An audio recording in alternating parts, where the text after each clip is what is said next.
Hello guys, तर स्वागत आहे तुमचं आपले या यूट्यूब चॅनलवरती. मित्रांनो, चॅनलवर नवीन असाल तर चॅनलला सबस्क्राईब नक्की करा आणि अशाच नवनवीन अपडेट्स आपल्या चॅनलवरती पाहत राहा.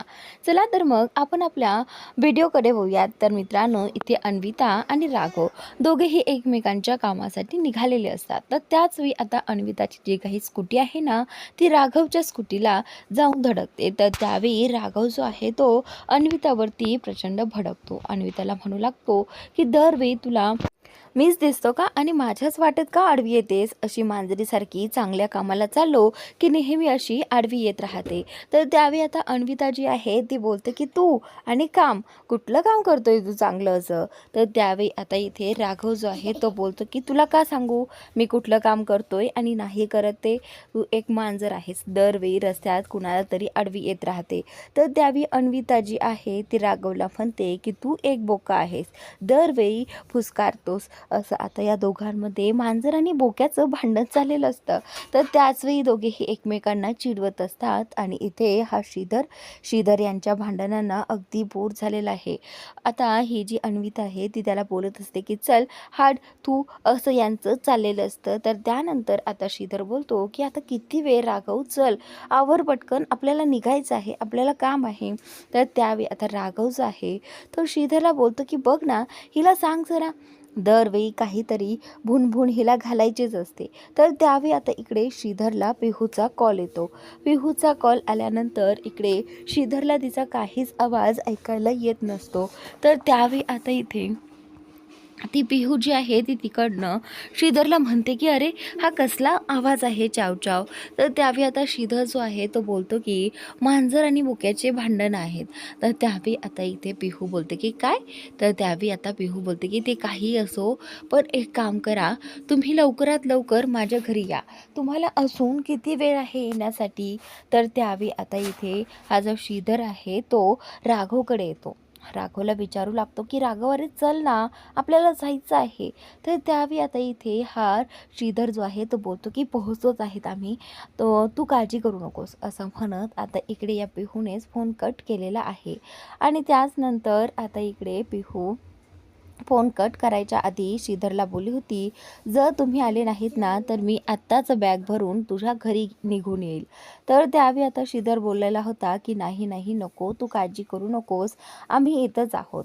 तर आता इकडे ही जी पिहू आहे ना ते श्रीधरची वाट पाहत बसलेली असते आणि इकडे हा श्रीधर जो आहे तो राघवकडे जातो आणि राघवला म्हणू लागतो की राघव चल, अरे इथंच बसायचं आहे का, आपल्याला काम आहे, चल पटकन, असं म्हणत तो राघवला ओढत स्कूटीवरती बसायला सांगतो. आणि त्याच वेळी आता इथे राघव इकडे अन्विताकडे पाहून तिला म्हणत असतो की चल निघ.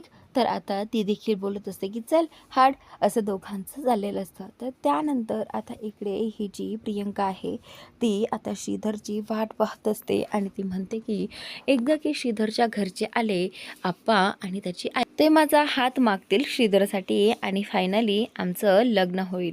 तर त्याच वेळी आता इकडे प्रियंका जी आहे ती आनंदातच खाली आलेली आहे आणि तिच्या पप्पांना सांगत असते की पप्पा आज ना तुम्ही बाहेर जरा लेट जाल का?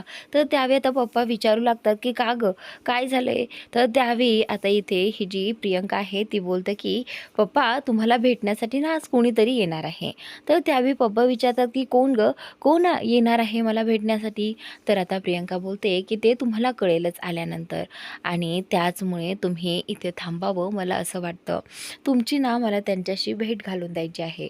तर आता इथे पप्पा बोलतात की ठीक आहे, मी बघतो त्यांची वाट. तर आता प्रियंकाने सांगितल्याप्रमाणे पप्पा जे आहे ते तिथेच बसलेले असतात.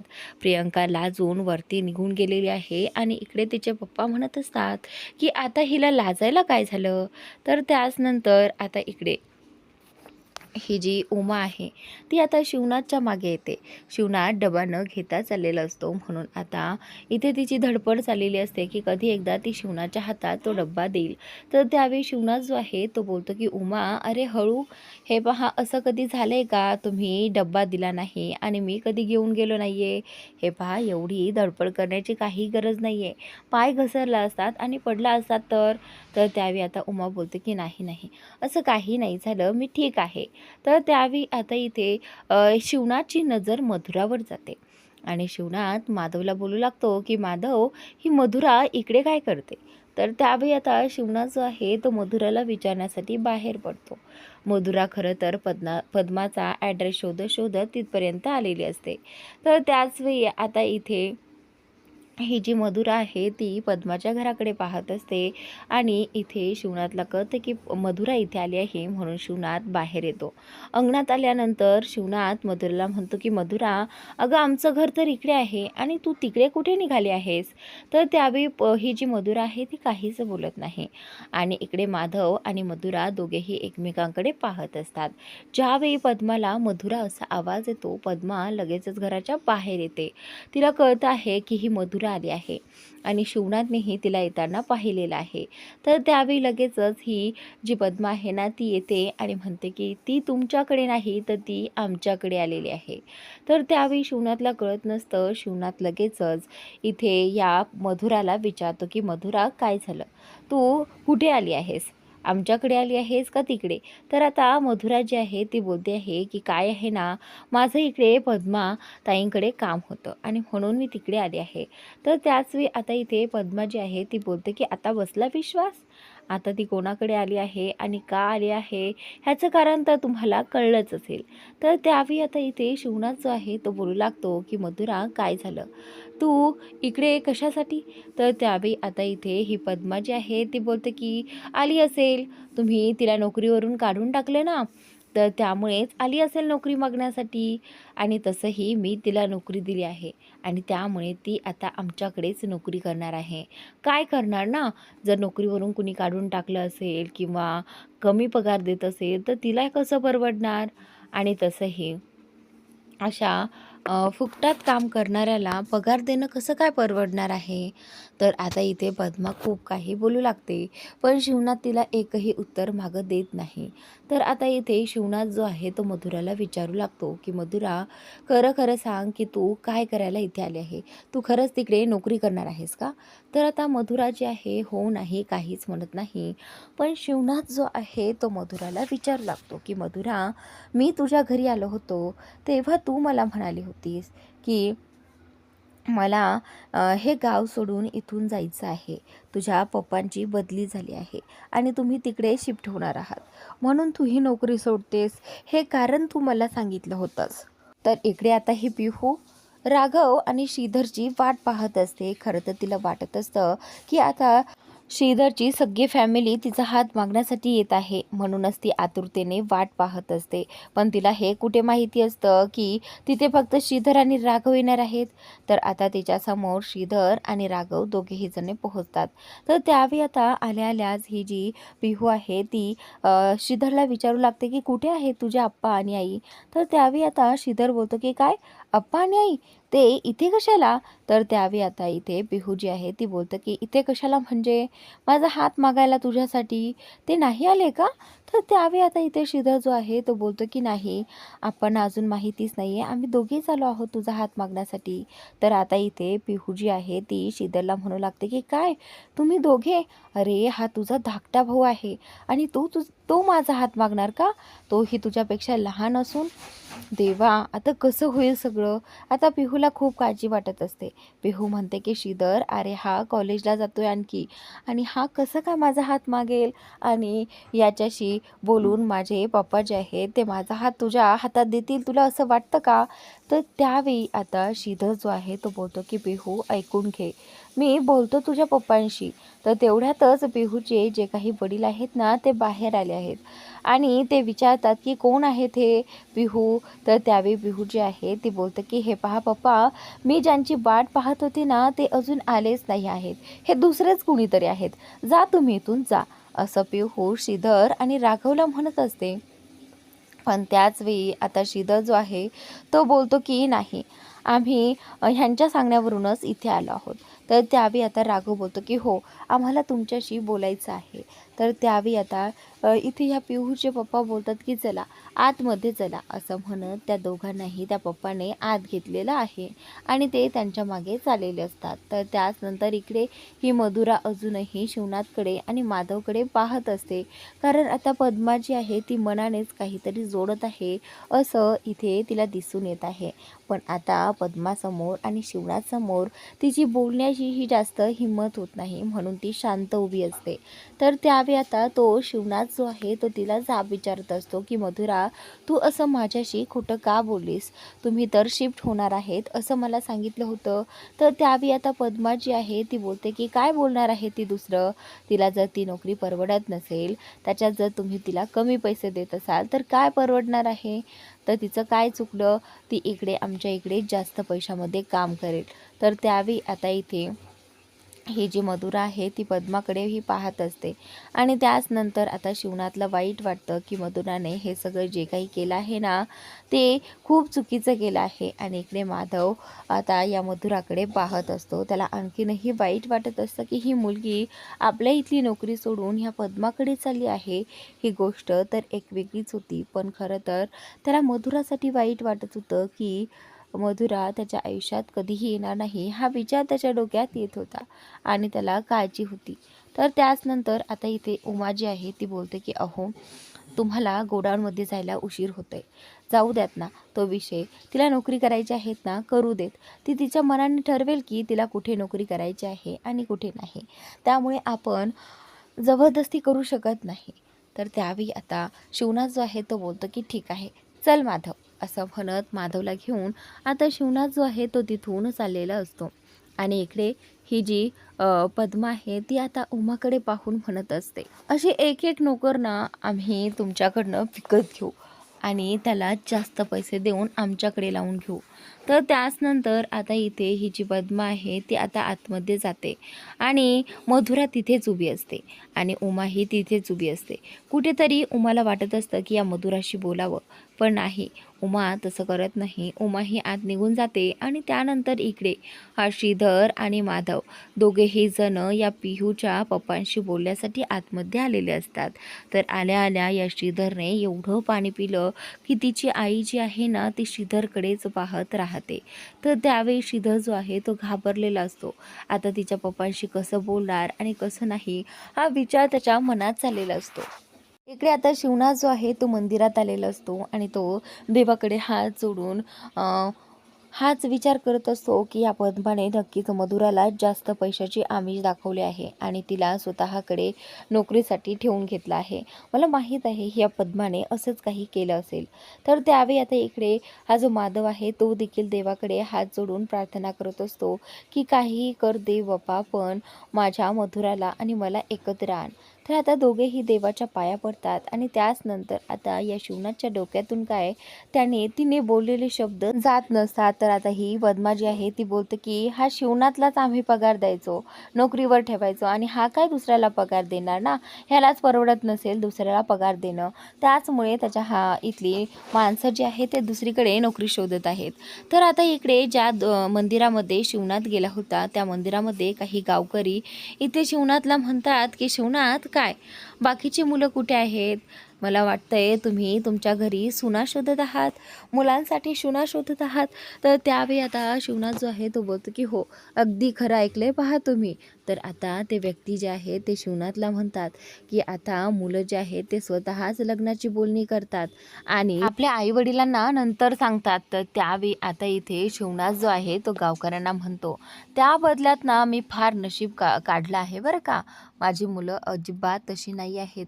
माझी मुलं माझ्या शब्दाच्या अजिबात बाहेर नाहीत आणि त्यामुळेच मीच माझ्या घरच्या सुना शोधणार आहे. तर त्यानंतर इकडे श्रीधर आणि राघव दोघेही जण बोलायला सुरुवात करतात. त्यावेळी राघव जो आहे तो हळूहळू विषय काढू लागतो की काय आहे ना काका, हे पहा, आमचा श्रीधर जो आहे ना तो तुमच्या मुलीवर प्रेम करतो. तर हे ऐकल्यानंतर आता तिच्या पप्पाला धक्काच बसतो की काय, हा श्रीधर माझ्या मुलीवर प्रेम करतोय? आणि त्यावेळी राघव पुढे असंही म्हणतो की आमचा श्रीधरच नाही तर तुमची मुलगी प्रियंका तीही माझ्या भावावर प्रेम करते. म्हणजे हे दोघंही एकमेकांवर खूप प्रेम करतात. त्यामुळे मला असं वाटतंय की आपण या दोघांच्या लग्नाचं काहीतरी पाहिलं पाहिजे. तर आता इथे हा जो राघव आहे ना तो त्या मुलीच्या पप्पांना सांगू लागतो की ते काय आहे ना, खरं तर आमच्या आप्पांना इथे यायला हवं होतं, पण आप्पांना अजून या प्रेमाबद्दल काही सांगितलंच नाही आहे, कारण आप्पा जे आहेत ते आमच्या प्रेमविवाहाच्या विरोधात आहेत. त्यामुळे आम्हाला कळत नाही की आपण ना कसं काय सांगावं, म्हणून आम्ही तुम्हाला सांगण्याची हिंमत केली. तर मला काय वाटतं की आमचा जो काही श्रीधर आहे ना, तो एक माणूस म्हणून खूप चांगला आहे आणि तुमच्या मुलीला नेहमी सुखात ठेवेल. तर आता इथे हा जो प्रियंकाचे पप्पा आहेत ना, ते बोलतात की हो का, असं होईल का? तर त्यावेळी आता इकडे इकडे शिवनाथ अजूनही गावकऱ्यांसोबत बोलत असतो आणि आपल्या मुलांचं कौतुक त्या गावकऱ्यांना ऐकवत असतो. ज्यावेळी शिवनाथ जो आहे तो मुलांचं कौतुक गावकऱ्यांसमोर करतो, त्यावेळी माधूचा चेहरा जो आहे तो अगदी पडलेला आहे. कारण या कौतुकास पायी आता त्याचं प्रेम त्याला गमवावं लागणार होतं, म्हणून आता माधवचा चेहरा जो आहे तो पडलेला असतो. आणि इकडे हा राघव खूप प्रयत्न करत असतो पिहूच्या वडिलांना समजून सांगण्याचा. तर आता पिहूचे वडील जे आहे ते बोलतात की हे पहा, आम्ही जरी या लग्नाला होकार दिला तर तुम्हाला वाटतं की तुमचे आप्पा या लग्नाला होकार देतील? मग हे कसं काय होईल? तर आता इथे राघव जो आहे तो बोलतो की हे पहा, तुम्ही त्याची काळजीच करू नका. फक्त आता थोडे दिवस आम्ही स्वतःहून आप्पांना सांगत नाही आहे. तुम्ही फक्त एक काम कराल का? म्हणजे पिहू आणि श्रीधरच्या भविष्यासाठी, त्यांच्या आनंदासाठी जर तुम्ही, मी रिक्वेस्ट करतो तुमच्याकडे, जर तुम्ही आमच्या श्रीधरचा पिहूसाठी हात मागाल का? तर त्यावेळी आता इथे हे जे पिहूचे वडील आहे ते बोलतात की ठीक आहे, एक वेळेस आम्ही श्रीधरचा हात आमच्या पिहूसाठी मागूयात, पण जर त्यांनी नकार दिला तर त्यावेळी आता राघव जो आहे तो बोलतो की नाही, त्यांनी नकार देणं शक्यच नाही आहे. तर त्यावेळी ते विचारतात की ते कसं काय, ते कशावरून नकार देणार नाही या स्थळासाठी? तर आता राघव बोलतो की तुमच्यासाठी, तुमच्यासारखं एवढं छान आणि अख्ख्या साताऱ्यात फेमस एवढं पेढ्यांचं दुकान कोणाचंच नाही आहे. आणि तुम्हाला माहिती आहे, तुमच्या पेढ्यांची जी काही चव लागते ना, ती आमच्या आप्पांना खूपच आवडते. आमचे आप्पा कुठलाच पेढा खात नाहीत, पण ते फक्त तुमच्या दुकानातला पेढा खातात आणि त्याचमुळे ते तुमचे खूप मोठे फॅन आहेत. हे ऐकल्यानंतर आता इथे पिहूच्या वडिलांना खूप आनंद होतो. त्यांच्या चेहऱ्यावरती स्माईल येते आणि ती स्माईल पाहून इकडे श्रीधरला आणि राघवला खूप छान वाटतं. तर आता ह्या दोघांचं कौतुक ऐकून तिच्या आईलाही खूप छान वाटतं की अख्ख्या साताऱ्यामध्ये त्यांच्या पिढ्यांची चर्चा असते. आणि त्याचनंतर कुठेतरी पिहूलाही वाटू लागतं की आता पप्पांना श्रीधरचं आणि राघवचं म्हणणं पटलं आहे, कदाचित पप्पाही त्या दोघांचं ऐकतील, असं आता इथे पिहूला वाटत असतं. तर त्यानंतर आता राघवने इथे त्याच्या आप्पांबद्दल सांगायला सुरुवात केली आहे. कारण आता ज्यावेळी पिहूच्या वडिलांनी विचारलं होतं की तुमचे आप्पा या गोष्टीला नकार देतील असं तुम्हाला वाटतं, म्हणजे मी जरी स्थळ घेऊन आलो तर त्यांनी नकार दिला तर आता इथे राघव बोलतो की नाही, असं होऊ शकत नाही. आमचे आप्पा जे आहेत ना, ते वरून फणसासारखे आहेत, अगदी काटेरी, पण आतून एकदम मऊ आहेत. त्यांना थोडं समजावलं की होतील ते, पण ते आमचं ऐकणार नाहीत, पण तुमचं नक्की ऐकतील, असं आता इथे राघव तिच्या वडिलांना समजावून सांगत असतो. पिहूचे पप्पा जे आहे ते राघवला म्हणतात की तुमची समजावून सांगण्याची स्टाईल खूप छान आहे. तर त्यावेळी कुठेतरी राघवने श्रीधरला वाटतं की नक्कीच आता प्रियंकाच्या पप्पांना हे स्थळ मान्य होणार आहे, त्यांना हे स्थळ आवडणार आहे. तर त्यावेळी पिहूही त्याच गोष्टीचा विचार करत असते की काय करतील पप्पा, नक्की या लग्नासाठी होकार देतील का? तर त्याचनंतर आता पुढील भागात या रुद्रांशने श्रीधर आणि राघववरती नजर ठेवून आता इथे त्या प्रियंकाच्या वडिलांना घरी बोलावून घेतलं आहे पद्माताईकडे. तर आता पद्माताई जी आहे ती त्या ह्यांना पिहूच्या पप्पांना सांगत असते की त्या घरामध्ये तो मुलगा कसा आहे आणि घरचे कसे आहेत. तर आता इथे ते विचारत असतात की काय झालं, काही प्रॉब्लेम आहे का? तर आता पद्मा म्हणते की एक प्रॉब्लेम असला तर सांगेल ना. तर त्याचनंतर आता इकडे उमा जी आहे ती राघव आणि श्रीधरला विचारत असते की माधव ज्या मुलीवर प्रेम करतो ती मुलगी आपल्या गोडाऊनमधलीच आहे ना? तर आता इकडे पिहूचे पप्पा जे आहेत ते शिवनाथकडे गोडाऊनमध्ये आलेले आहेत आणि आता इथे शिवनाथ जो आहे तो त्या साहेबांना म्हणत असतो की साहेब हे पहा, जे काही बोलायचं आहे ना ते अगदी तोंड सांभाळून बोला हां. तर त्यावेळी आता इथे शिवनाथला तो पिहूचे पप्पा जे आहेत ते म्हणू लागतात की हे पहा, आता काय बोलणार ना, ज्यांचे गुण आणि गोत्रच कोणाला माहिती नाही त्यांच्याकडनं संस्काराची अपेक्षा कशी करणार ना. तर आता इथे ते शिवणाच्या मुलांबद्दल बोलत आहे. हे शिवणाच्या लवकर लक्षात येत नाही, पण शिवणाच्या नंतर लक्षात येतं की हे कशाबद्दल बोलत आहे. आणि त्यावेळी आता इथे माधवला प्रचंड राग येतो आणि माधव जो आहे तो त्या साहेबांना बोलतो की हे पहा साहेब, तोंड सांभाळून बोला हां. या पद्माने आता खूप मोठी थिणगी टाकलेली आहे या प्रियंकाच्या पप्पाच्या मनात भरून. आता कुठेतरी शिवनाथच्या मनातून देखील आता प्रियंकाचे जे वडील आहेत ते आता उतरणार आहेत आणि आता इथून पुढे शिवनाथला कळणार आहे की त्यांच्या मुलाचं कोणातरी मुलींवर प्रेम आहे आणि म्हणूनच यांनी इथे आपले संस्कार काढले आहेत. तर आता शिवनाथच्या लवकरच समोर येणार आहे की माधव आणि श्रीधर या दोघांचंही प्रेम प्रकरण. तर मित्रांनो, पुढील भाग खूपच इंटरेस्टिंग असणार आहे, तर नक्की पहा. आणि आपल्या या यूट्यूब चॅनलला अजूनही सबस्क्राईब केलं नसेल तर सबस्क्राईब नक्की करा. Thanks for watching.